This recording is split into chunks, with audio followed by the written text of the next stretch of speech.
Ce matin-là, dans un commissariat du 18e arrondissement de Paris, un homme va voir toute la vie qu'il a construite en France remise en jeu. Kossi est togolais. Il est marié avec une Française depuis 4 ans. Selon la loi, il peut maintenant demander la naturalisation. Les policiers sont chargés de vérifier qu'il habite toujours avec sa femme et qu'il n'a pas fait un mariage blanc, juste pour obtenir des papiers. Vous vivez bien avec madame Iléon? Oui. Vous vivez avec elle? Je vis avec elle, mais actuellement, elle n'est pas à la maison. Elle est où en voyage? Oui, elle est en voyage. Elle est où en voyage? Elle est à Strasbourg. À Strasbourg. Oui. D'accord. De toute façon, il y a des affaires d'elle chez vous? Oui. Ouais. Bon, on va aller voir ça. Kossi a 20 ans de moins que sa femme. Pour les policiers, c'est suspect. Ils veulent vérifier qu'il habite bien avec elle. Mais Kossi n'a pas les clés de chez lui. Il dit les avoir confiées à un cousin dont il n'aurait pas le téléphone. Vous avez pas la clé de chez vous, là? Non. Vous l'appelez souvent, votre cousin? Il doit être dans votre portable. Oui, bon, je l'appelle une fois qu'on compose le numéro et puis bon, ça part, je ne l'ai pas enregistré. Videz toutes vos poches. Dans ses poches, il y a des clés avec une adresse sur le trousseau, mais elle ne correspond pas à son adresse conjugale. C'est au 6e. Ça, c'est pour un ami. Ouais. C'est un peu compliqué. Il y a votre cousin qui a les clés de chez vous, rue de Torcy, et vous avez des clés rue de Lubeck. C'est un peu compliqué, hein, monsieur. Les policiers font une simple recherche sur l'annuaire. Kossi est bien inscrit, mais pas rue de Torcy, là où il est censé vivre avec sa femme. C'est quoi ça? Ça, cette adresse-là, c'est quoi? C'est votre nom, votre prénom, avec un numéro de téléphone, autant c'est rue Lubeck. Donc vous habitez pas rue Torcy, vous habitez rue Lubeck. J'habite rue de Torcy, madame. Faut arrêter, je pense, là, non? Je pense qu'il faut nous dire la vérité maintenant. Vous habitez où? On dit à Torcy. Donc vous habitez rue Lubeck et elle vit rue de Torcy. Vous habitez pas ensemble avec madame? On va faire simple. On va aller sur Lubeck, au 6. Vous allez nous suivre. On va vous faire monter dans le véhicule et on va aller voir. D'accord? D'accord? Et là, on saura si c'est vrai ou pas. Direction donc la rue de Lubeck. Les policiers sont persuadés que, contrairement à ce qu'il affirme, Kossi vit là-bas, et non pas avec sa femme, rue de Torcy. En fait, on va vérifier si la communauté de vie elle est bien réelle. Savoir s'il y a une débrosse à dents, des vêtements à la dame, s'il vit avec la dame ou pas. Voilà, c'est ça la chose qu'on va faire. Rue Lubeck, il y a une femme ou pas? Non, il n'y a pas de femme. Il y a peut-être une autre femme? Non, il n'y a pas de femme. Vraiment. Vous n'avez qu'une femme, vous n'avez pas plusieurs femmes? Non. L'immeuble est superbe, mais pour accéder à l'appartement de Kossi, au dernier étage, il faut passer par l'escalier de service. Les policiers en profitent pour interroger la concierge. Quand vous recevez votre courrier, alors comment vous faites pour le recevoir ce courrier-là? On est du commissariat du 18e arrondissement. Oui, Vous connaissez monsieur? mais oui, je connais Il bien. vit à quel étage? Alors, à quel étage? Au dernier étage? Au dernier étage. Il vit avec quelqu'un ou pas? Il vit avec un garçon ou D'accord. je sais pas. Et il a une femme? Non. Merci. Voilà. On a notre Au revoir. réponse. Merci. Voilà.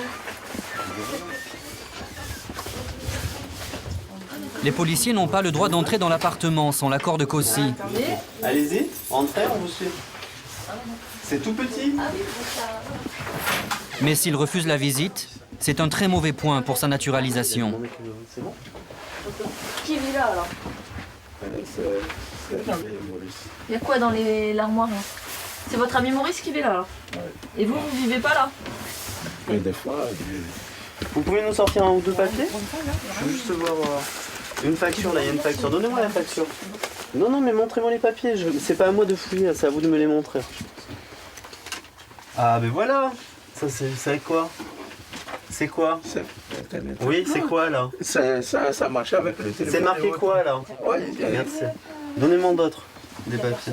Qu'est-ce qu'il y a sur cette facture? Il y a en fait son adresse ici avec son nom et son prénom. Ah, ben voilà. EDF. C'est chez vous. Ben voilà, on a la preuve. Vous venez lundi à 15h avec votre épouse et votre cousin, rue de Torcy avec les clés de rue de Torcy. Ouais. D'accord? On vérifie. Bon allez, On va vérifier. Bonne journée, monsieur. au revoir revoir. monsieur. Au revoir.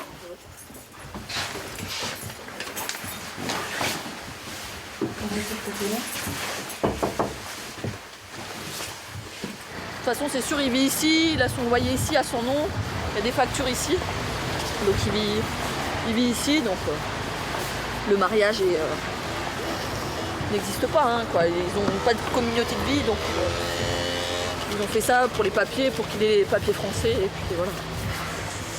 Ultime vérification, les policiers se rendent rue de Torcy, le domicile officiel du couple. Les deux noms sont bien sur la boîte aux lettres, Non, monsieur Ali, madame mais il n'y a personne dans l'appartement. apparaît sur la boîte. Les policiers se tournent donc à nouveau vers la concierge. Elle est absente, mais elle leur répond au téléphone. Elle croit pas.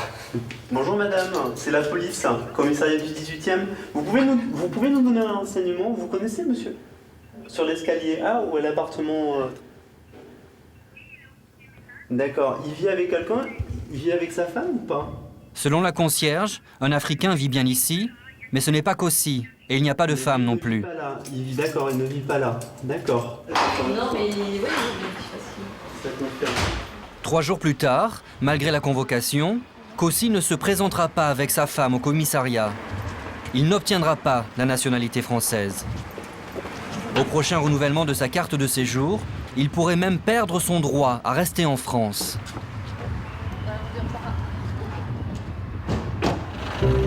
Aujourd'hui, la moitié des étrangers obtient un titre de séjour en épousant un Français ou une Française.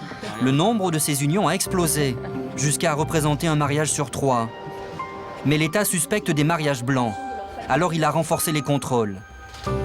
Désormais, les couples franco-étrangers ont beaucoup plus de difficultés pour se marier. Et les problèmes commencent dès le dépôt du dossier, à la mairie. C'est le cas à Drancy, en région parisienne.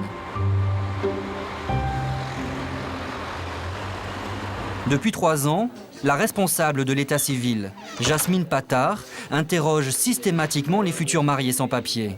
On y va, monsieur Léon? Ouais. Faut que je vous attende derrière. Alain est français, il veut épouser Nadia, une Marocaine dont le visa expire en novembre 2008. La fonctionnaire va les recevoir l'un après l'autre. Vous allez vous asseoir là, je vais interroger monsieur et après je vous prends après. Ah, c'est la loi qui nous oblige à faire comme ça, c'est vous, monsieur Léon. Ouais. Elle va leur poser des questions qui vont bien au-delà d'un simple entretien administratif. Elle veut confronter leurs réponses et relever d'éventuelles incohérences. Et vous avez quel âge, vous? Moi, j'ai 48 ans. 48 ans. D'accord. Et elle est jeune. Elle a 34. Mais bon, il n'y a pas d'âge, hein. Non, absolument. Vous connaissez depuis juin, vous trouvez pas que c'est pour vous marier, c'est récent? Moi, je vous dis franchement, je vous dis, je l'aime. Donc, je ne regarde pas si je la connais depuis 6 mois, 2 ans, 25 ans. Non, mais elle pourrait avoir une raison pour vouloir se marier. Ouais, mais je ne m'interroge pas là-dessus. Je vois bien comment elle est avec moi. Et vous pensez qu'elle vous aime? Moi, je pense, oui. Voilà. Et qui c'est qui a décidé de se marier? C'est vous? Ou c'est elle? Bon, c'est un peu les deux, quoi, mais surtout elle, parce que bon, par rapport à leurs coutumes, c'est un peu différent de nous. Moi, je suis pas réticent à ça, hein, je vous dis franchement. Se marier, je me marie. Et vous n'allez pas vous convertir à l'islam, non? Bon, moi, je l'ai fait, ça y est. Ah, vous êtes converti? Ouais. Depuis quand? Depuis... j'aurais dû avoir mes papiers au mois de janvier. Vous l'avez fait pour elle? Je l'ai fait pour elle, pour vous dire où c'est que je vais. D'accord. Et pourtant, je suis catholique. Hein. Et j'étais à l'église. Vous venez? Vous avez quelques petits soucis pour... Donc, je vais parler doucement. Asseyez-vous. Vous parlez pas bien français? Mais vous comprenez quand je vous parle? Un petit peu, oui. Un petit peu, d'accord. Voilà, donc je voudrais savoir quand est-ce que vous l'avez rencontré, monsieur? Vous l'avez rencontré quand? J'ai pas compris. Quand est-ce que vous l'avez connu? Vous l'avez rencontré comment? Faute de pouvoir obtenir des réponses, Jasmine Patard décide de réunir les deux personnes.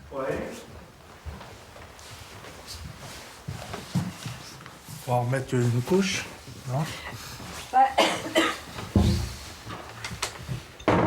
Bon, vous, je ne doute pas que vous soyez réellement amoureux de madame. Hein. Bon, elle est jeune, elle est jolie. Mais moi, c'est par rapport à elle, parce qu'elle a un titre de séjour qui va arriver à échéance bientôt. Et on pourrait supposer qu'elle veut rester sur le territoire et qu'elle cherche par tous les moyens à y rester, et notamment par le mariage. Donc, on a le droit quand même aussi de changer sa vie. Oui. Si on ressent quelque chose pour une personne et que la personne a... Vous voyez, ça se fait de deux côtés. Oui. On a le droit aussi quand même au bonheur, je pense. Oui. Moi, il ne faut pas oublier, je suis français. Donc, je vois pas pourquoi on m'embête autant, moi. On ne vous embête pas, c'est la loi. C'est pas vous seriez venu avec quelqu'un en situation normale. Ah oui, qui soyait, demain je vais voir une Française, je veux me marier avec une Française, on va me dire, ok, pas de problème, bien sûr. Bah, la loi, Même si j'ai pas de sentiments. Et vous alors? Non, parce qu'il faut essayez que... essayez de lui demander ce qu'elle ressent, elle. Qu'est-ce que tu penses de tout ça, toi? Ouais, non, parce que là, il n'y a pas... C'est pas... Elle sait pas. Ouais. Donc on fait comme ça. Sans aucune hésitation, Jasmine Patard va signaler le couple au procureur. C'est lui qui pourra lancer une enquête et s'opposer au mariage. Vous venez voir où en est votre dossier. Ah, d'accord. Sinon vous aurez reçu quelque chose avant. D'accord. Je pense qu'ils ne se connaissent pas beaucoup, même pas du tout. Et que monsieur, bon, arrivé à 48 ans, il a envie de construire une vie comme tout le monde. Et que pour lui, c'est la chance de sa vie, peut-être. Mais bon, c'est vrai que quand il est venu sans elle la première fois, il ne connaissait pas son nom. Très clairement, vous pensez que cette dame-là, elle se marie avec lui pour avoir des papiers? Ah oui, oui. Ah oui, là, il n'y a aucun doute. Alain ne s'attendait pas à un tel interrogatoire. Il ne comprend pas que la mairie se mêle de son histoire. Je vous dis franchement, je suis énervé. Je suis énervé parce que j'ai l'impression que... Pour moi, c'est pas trop normal, quoi. Ça fait beaucoup, quoi. Le dossier est maintenant entre les mains du procureur de la République, qui doit rendre sa décision dans quelques semaines. Ces entretiens en mairie ont parfois des conséquences dramatiques pour les couples amoureux. C'est le cas de Laetitia. Elle veut se marier avec Mohamed, un Marocain sans papier. Lors de l'entretien à la mairie, le fonctionnaire a cru à un mariage blanc. Il a alerté le procureur. Mohamed a été arrêté. Ce matin, Laetitia se rend au tribunal administratif pour empêcher son expulsion vers le Maroc. Mohamed arrive du centre de rétention entre deux gendarmes, mais elle parvient à lui téléphoner. Leur mariage doit avoir lieu à Dijon dans une semaine. Chérie, Oui. ça va? Ouais, ça va. T'es où? T'es là-dedans? Ouais, j'ai là-dedans. Qu'est-ce qu'ils t'ont dit ce matin? Oh, rien du tout, rien de spécial et rien. Il a quitté le recours, c'est tout, quoi. Elle a refusé le recours? Un premier recours a été refusé. Ouais, c'est le dernier. Le tribunal administratif est leur dernière chance. Donc si là, si t'es pas libéré, c'est que tu retournes au Maroc, quoi. Voilà, ouais. Aïe, aïe, aïe. Bon, écoute, courage, hein? Ouais. L'avocate va arriver tout à l'heure, d'accord? Ouais. Allez, bisous. Mohamed et Laetitia sont ensemble depuis 3 ans. Elle craint que la justice brise son histoire d'amour. Je suis écœurée et de la pression, du stress. J'ai un nœud dans l'estomac parce que je me dis que s'il n'est pas libéré, bah, jamais il pourra revenir en France. Alors comment on va faire entre moi et lui? Parce qu'on va pouvoir se marier au Maroc, mais il ne pourra pas revenir. Ça veut dire que je vais faire des allers-retours Maroc-France pour aller le voir. C'est quoi cette vie de mariage? Laetitia va maintenant devoir prouver au juge qu'elle constitue un vrai couple avec Mohamed. L'audition ne dure que quelques minutes. Pas de quoi la rassurer. Comment vous l'avez senti, le juge, par rapport à l'affaire? Je ne peux pas vous dire. Je peux pas. C'est un cas sur deux, hein, c'est 50-50. Hein, je ne peux pas dire si il a été sensible ou pas, je ne sais pas. Comment vous vous sentez là? Stressé, angoissé. L'attente dure toute l'après-midi. Laetitia pourra-t-elle bientôt porter une alliance à côté de sa bague de fiançailles? Et finalement, le juge a donné raison au couple. Mohamed est libre.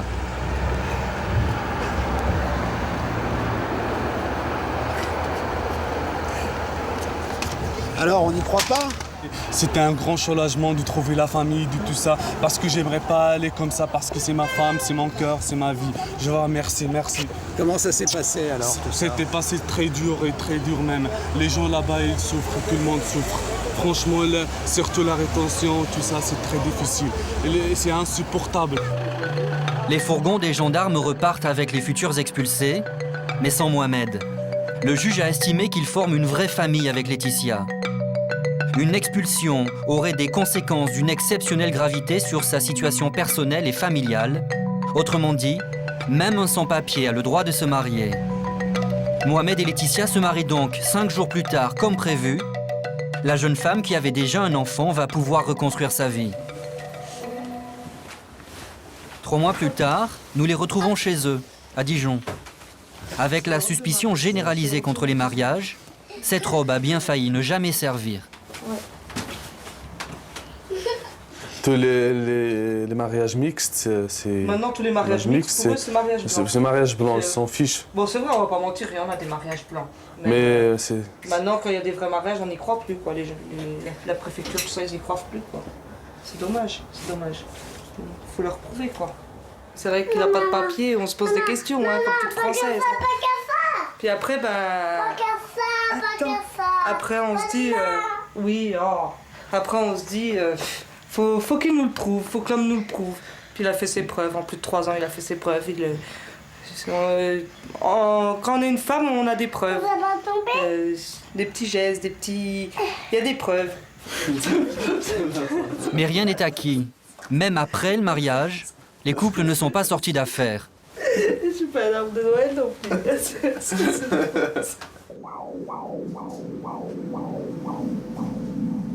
Dans une clinique de Nîmes, Fatima fait un peu plus connaissance avec son futur bébé. C'est une fille. Ouais. Un moment rare pour des parents.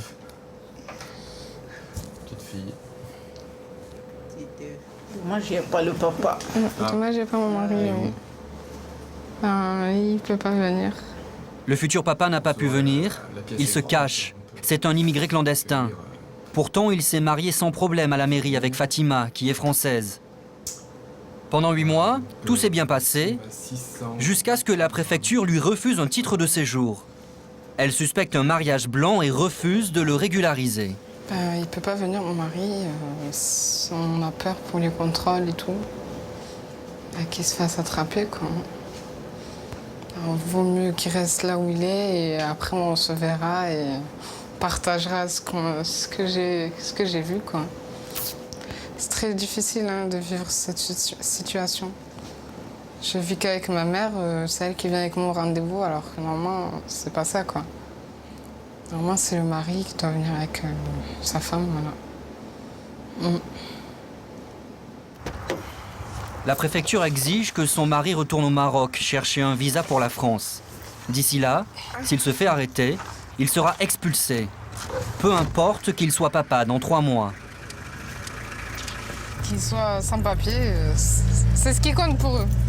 Mais pour arranger une famille, non, pour eux, ça compte pas. Ils préfèrent briser le cœur de personne et le renvoyer dans son pays parce qu'il est en irrégularité, voilà. Depuis 4 mois, lorsqu'ils veulent se voir, ils s'appellent au dernier moment pour prendre rendez-vous. Allô? T'es où? Ce jour-là, elle le retrouve dans un parc du centre-ville de Nîmes. Non, c'est ça. Je vais te montrer le truc là. Regarde. Tiens, on voit la bouche, le nez, les mains. C'est une fille. C'est bien. T'as vu? La bouche ouverte. On ne s'est pas marié pour les papiers. On s'est marié pour avoir une vie, des enfants, comme tout le monde en France. On s'est marié pour vivre normalement. Ils se sont tournés vers des associations, leur dernier espoir pour défendre leur dossier, car ils ont épuisé tous les recours. La justice est de plus en plus sévère. Il faut dire qu'il y a eu de gros abus. Meaux, en région parisienne. Ce matin de novembre, le tribunal ne se prépare pas à juger une personne, mais 28. Presque tous ceux qui patientent dans la salle des pas perdus sont accusés d'avoir participé à un trafic de mariage blanc. Tous les maris venaient du même village de Tunisie. Ils auraient payé des Françaises pour les épouser, des femmes pauvres pour la plupart. Certaines sont gravement malades ou handicapées. 11 mariages sont remis en cause. Le procureur a résumé le trafic sur un vaste tableau exposé au centre de la salle. Les traits rouges représentent les liens de parenté entre les uns et les autres. Par exemple, là, c'est deux cousins. D'un mariage à l'autre, une même personne pouvait être successivement mariée, témoin ou intermédiaire. Dans plusieurs mariages successifs. La plupart des femmes mises en cause vivent ici, dans la cité de Beauval, à Meaux. Elles se faisaient aborder dans le centre commercial au pied des immeubles. Céline, Jennifer et Michael font partie de ces femmes qui ont été recrutées pour épouser des inconnus contre de l'argent. C'est signe que la plupart des gens se rencontrent. Et qu'est-ce qui se passe alors? Parfois, si on s'assoit, ça y est, on nous aborde et puis on nous propose des mariages comme ça. En fait, regarde, comme le café qu'il y a là-bas. Ils regardent un peu les filles qui passent et tout. Et après, ils les accostent, ils boivent un café avec eux. Histoire de dire qu'ils nous endorment. Ils nous endorment. Généralement, ils choisissent des femmes, ils se renseignent un petit peu au niveau de leurs cousins, ceux qui sont là depuis longtemps. Les Tunisiens qui sont là depuis longtemps, savoir si ils ont vu telle fille avec un homme ou si elle est toute seule. Ou, ils se renseignent. Généralement, ils prennent des femmes qui sont seules avec des enfants. En général, c'est parce qu'on est faible justement qu'ils nous proposent de l'argent habitué comme ça. Et vous avez proposé combien? 5 000. Et vous, l'homme que vous avez épousé, vous le connaissez? Vous l'aviez rencontré avant ou... Non, je l'ai connu peut-être 2-3 jours avant. Et après, on a commencé à faire le mariage et tout. Et voilà. Vous êtes marié combien de temps après? 2 mois après. Et vous êtes toujours marié? Non, là, je viens d'être divorcée. Une fois les papiers obtenus, les couples divorcent. En manque d'argent, Céline, toxicomane, est allée encore plus loin. Elle s'est fait payer pour épouser un homme, mais elle a aussi vendu à un deuxième homme la reconnaissance de paternité de sa fille. Le marché, c'est qu'il fallait que je fasse reconnaître ma fille. Est-ce qu'il obtienne ses papiers français? Oui, j'ai reçu une somme de 3 800 € pour avoir fait reconnaître ma fille par un autre monsieur, pas le même du mariage blanc. Ça aussi, c'est une erreur que j'ai faite, que j'ai reconnue, puisque j'étais toujours sous l'emprise de l'alcool et puis des soucis de toxicomanie. Acheter une famille pour avoir des papiers. L'ex-mari de Jennifer, celle qui affirme avoir touché 5 000 €, nie catégoriquement tout échange d'argent. Il parle à visage découvert parce que selon lui, c'était un mariage d'amour, il n'a rien à cacher. Et pour prouver sa bonne foi, il a apporté des photos de la cérémonie. C'est la femme le fils de ma sœur. Ça, c'est moi. Ça, c'est mon cousin. Le problème, c'est que la plupart des rares personnes qui étaient présentes au mariage ce jour-là sont elles aussi mises en cause dans ce trafic. Elle était amoureuse de vous? De temps en temps, oui. Mais de temps en temps, ça change. Alors pourquoi elle s'est mariée avec vous? Comme une autre femme, elle a besoin d'un homme, et moi j'ai besoin d'une femme. Elle me connaît, elle trouve moi qui est gentil, courage, beaucoup de choses. En 4 ans de mariage, ils n'ont jamais vécu ensemble. Elle avait des enfants, il ignore leur prénom. Elle s'appelle comment, ces enfants? Je ne rappelle pas, parce qu'ils nom français, et moi, j'ai fait dans la français, je n'ai pas le comprendre. En première instance, le tribunal l'a jugé coupable. Il a fait appel, mais si sa peine est confirmée, il sera obligé de quitter la France. Les épouses, elles, ont été condamnées à de la prison avec sursis. Aujourd'hui, pour éviter les mariages blancs, les contrôles sont donc de plus en plus stricts, au risque pour l'administration d'empêcher de vrais amoureux de se marier. Mais certains osent encore se lancer dans l'aventure, en espérant que le meilleur l'emporte sur le pire, comme Marco. C'est pour moi. Maria pour moi. Marco est serbe, il est arrivé en France il y a 5 ans, sans visa. Depuis, il enchaîne les petits boulots dans le bâtiment.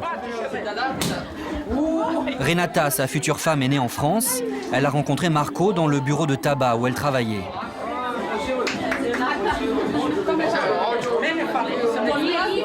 quand j'entendais par exemple que quelqu'un qui n'a pas les papiers et quelqu'un qui a les papiers, peu importe si c'est la femme ou l'homme, il se marie, moi tout de suite ça me venait à l'esprit le mariage blanc pour les papiers. En fait ça n'a rien à voir. Moi je l'ai rencontré, maintenant il n'a pas de papiers. Moi je savais pas qu'il n'avait pas les papiers. Et je l'ai même pas su tout de suite. Hein. J'ai su qu'après qu'il n'avait pas de papiers. Je choisis pas. Hein.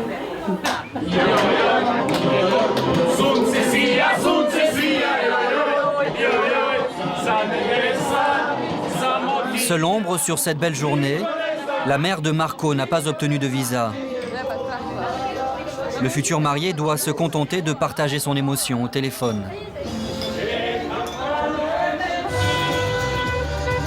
Klaxon et bannière au vent. Aujourd'hui, pour une fois, Marco ne cherche pas à passer inaperçu. Il faut dire que la mairie du 18e arrondissement de Paris l'a rassuré. Ici, il n'y a ni entretien avec un fonctionnaire, ni contrôle des cartes de séjour. On lui demande seulement de prouver son identité et de justifier son domicile. Est-ce que vous vérifiez si le marié a un visa ou tout ce qui est nécessaire? Non, juste les pièces d'identité. Renata Biu-Bizaj-Jevic, acceptez-vous de prendre pour époux monsieur Marco Andrić? Признайте, представьте виду, за супругов de присутствия Марка Andrić. Da. Oui. Au nom de la loi, je vous déclare unis par les liens du mariage.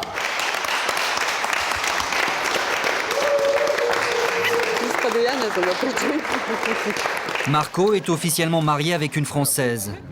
Il a passé la première étape. Il lui en reste encore de nombreuses à franchir s'il veut un jour devenir français.